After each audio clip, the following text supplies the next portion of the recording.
नमस्कार दोस्तों। झारखंड बीजेपी के लिए सबसे बड़ी चुनौती है। महाराष्ट्र से भी बड़ी चुनौती देखे तो वह झारखंड है। मैं आपको बताऊंगा कि ऐसा क्यों है।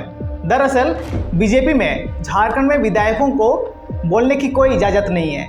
झारखंड में विधायक की 81 सीटें हैं, जिसमें बहुमत के लिए मात्र 41 सीटें हैं और जिसमें 28 सीटें एसटी यानी आदिवासियों के लिए आरक्षित है। अब झारखंड में बीजेपी के पास कोई मजबूत आदिवासी चेहरा नहीं है। बीजेपी को लगा कि आदिवासी चेहरे चाहिए और इसीलिए बीजेपी ने चंपई सोरेन को तोड़कर अपनी पार्टी में ले लिया। हेमंत सोरेन चंपई सोरेन को मुख्यमंत्री बनाया था, लेकिन चंपई सोरेन जेएमएम छोड़कर बीजेपी में शामिल हो गए। चंपई सोरेन ने सोचा था कि बीजेपी की सरकार बनी तो वो मुख्यमंत्री बनेंगे, लेकिन अभी तक इसका कोई संकेत नहीं है। लेकिन भारतीय जनता पार्टी के पास पूरी फौज है, जैसे अर्जुन मुंडा, बबूलाल मरांडी, अन्नपूर्णा देवी, लक्ष्मीकांत वाजपेयी, समीर उरांव, शिवराज सिंह चौहान, हेमंता बिस्वा शर्मा आदि। ये सभी वो नेता हैं जो झारखंड में भारतीय जनता पार्टी की सरकार बनाने की कोशिश कर रहे हैं और वे दूसरे दलों के नेताओं को बीजेपी में शामिल भी कर रहे हैं। लेकिन हकीकत तो ये है कि भारतीय जनता पार्टी जमीन पर बेहद कमज़ोर है। लेकिन इधर इंडिया महागठबंधन में सिर्फ हेमंत सोरेन नहीं, हेमंत सोरेन तो मुख्यमंत्री हैं, वह सरकार का चेहरा है, लेकिन पूरे अभियान का अगर कोई चेहरा है तो वो है कल्पना सोरेन। इंडियन एक्सप्रेस की एक रिपोर्ट में कल्पना सोरेन का जिक्र है, जिसमें बताया गया था कि कैसे लोग कल्पना सोरेन की एक झलक पाने के लिए बेताब रहते हैं। वे कल्पना सोरेन की भाषा सुनने को उत्सुक रहते हैं। कल्पना सोरेन जिस तरह से झारखंड में रैलियां कर रही है, चाहे वह छोटा नागपुर का परमंडल हो, चाहे कोल्हान की बेल्ट हो, चाहे वह संथाल परगना हो, कल्पना सोरेन जगह जगह धुआंधार रैलियां कर रही है। दोस्तों, पिछले 24 दिनों में कल्पना सोरेन अब तक 72 रैलियां कर चुकी है। ये बहुत बड़ा आंकड़ा है दोस्तों। 72 रैलियां हैं, रोड शो है और रात्रि चौपाल भी हैं। कल्पना सोरेन लगातार आगे बढ़ रही है, वह लोगों से मिल रही है, वह लोगों से संवाद भी कर रही है।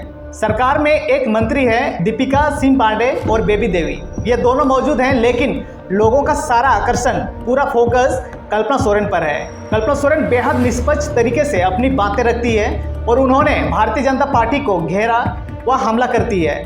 वह सवाल पूछती है कि कब झारखंड लौटेंगे। यह सवाल पूछती है कि आखिर क्यों हेमंत सोरेन को 5 महीने तक जेल में रखा गया और फिर प्रताड़ित किया गया। वह बार बार कहती है कि हेमंत है तो हिम्मत है, और यही बीजेपी की सबसे बड़ी समस्या है। दोस्तों, जिस तरह से कल्पना सोरेन और हेमंत सोरेन ने पूरे चुनाव प्रचार की कमान संभाल रखी है, जिसे बीजेपी बेचैन हो गई है। भाजपा नेता कल्पना सोरेन और हेमंत सोरेन के बारे में बंटी बबली जैसी बातें कर रहे हैं। कोई कह रहा है कि ये बंटी बबली की जोड़ी है, तो कल्पना सोरेन ने भी करारा उसका जवाब दिया है। झारखंड में चुनाव की तारीखों के ऐलान से ठीक पहले हेमंत सोरेन ने बड़ा फैसला लिया है। दरअसल झारखंड में मुख्यमंत्री मैया समान योजना चल रही है, जिसके तहत 18 साल से लेकर के 50 साल तक की महिलाओं के खाते में हजारों रुपये दिए गए। अब तक 3 चालान काटे जा चुके हैं। ये चालान रक्षाबंधन के मौके पर जारी किया गया है, एक बार करम पर्व के मौके पर जारी किया गया है और उसके बाद नवरात्रि में दिया गया। लेकिन जब मुख्यमंत्री की इस योजना के जवाब में बीजेपी हमले बोलती रही और फिर उन्होंने कहा कि हमारी सरकार आएगी तो हम गोगो दीदी योजना लाएंगे, जिसके तहत महिलाओं को 2100 रुपये दिए जाएंगे, तो हेमंत सोरेन ने उठाया एक और कदम। वही मुख्यमंत्री मैया समान योजना की राशि दुगनी से भी ज़्यादा कर दी है और अब यह राशि 2500 रुपये प्रति माह, यानी 18 साल से 50 साल तक के महिलाओं के खाते में हर महीने 2500 रुपये आएंगे। पिछली बार ये रुपया 1000 रुपया का था और अब 2500 रुपया, और इस पर भी कल्पना सोरेन ने अपना एक्शन लिया है। अब झारखंड में लड़ाई बहुत दिलचस्प हो गया है। कल्पना सोरेन ने अपनी यात्रा का दूसरा चरण मैया समान यात्रा शुरू कर दी है और जाहिर है अब ये चुनाव प्रचार रहेगा। लेकिन लक्ष्य ये है कि कल्पना सोरेन चुनाव से पहले 75 रैलियां करेगी, यानी आप ये आंकड़ा देख सकते हैं। ये आंकड़ा भारतीय जनता पार्टी को बेचैन करने के लिए काफ़ी है। दरअसल बीजेपी के पास प्रॉब्लम ये है कि कल्पना सोरेन की टक्कर का कोई नेता नहीं है।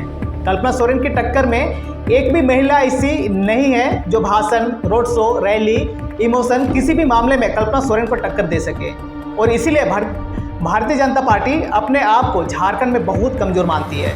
एक तरफ सीटों का बंटवारा भी है, वहीं दूसरी ओर भारतीय जनता पार्टी चेहरों की तलाश में है। ऐसे चेहरे कि हेमंत और कल्पना पति पत्नी की इस जोड़ी को टक्कर दे सके।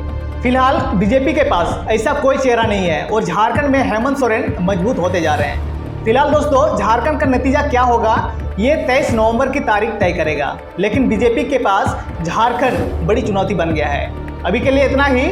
आप कल्पना सोरेन और हेमंत सोरेन के बारे में जो भी सोचते हैं, आपकी जो भी राय है, हमें कमेंट बॉक्स में जरूर बताएं और चैनल पर नए हैं तो सब्सक्राइब करना ना भूलें। मैं हूं आपके साथ राज हेम्ब्रम। जय हिंद, जय जवाहर।